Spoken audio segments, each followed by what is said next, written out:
একটি ইহুদি বাচ্চা যখন থেকে রাসূল সাল্লাল্লাহু আলাইহি সাল্লামকে দেখলেন, তখন তার প্রতি ভালোবাসা জন্মে গেল। সে মা বাবার কাছ থেকে লুকিয়ে নবীজির কাছে আসতো এবং ঘন্টার পর ঘন্টা বসে থাকতো। একবার সে 2-3 দিনেও আসলো না। খোঁজ নিয়ে জানা গেল বাচ্চাটি অসুস্থ।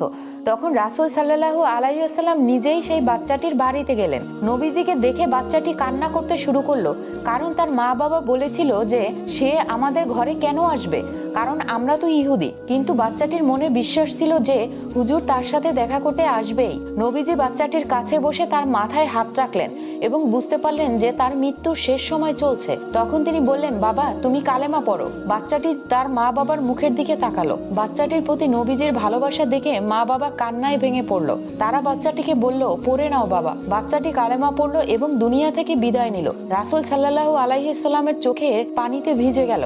তিনি বললেন, আমি ওকে জাহান্নাম থেকে বাঁচিয়ে দিলাম। সুবহানাল্লাহ।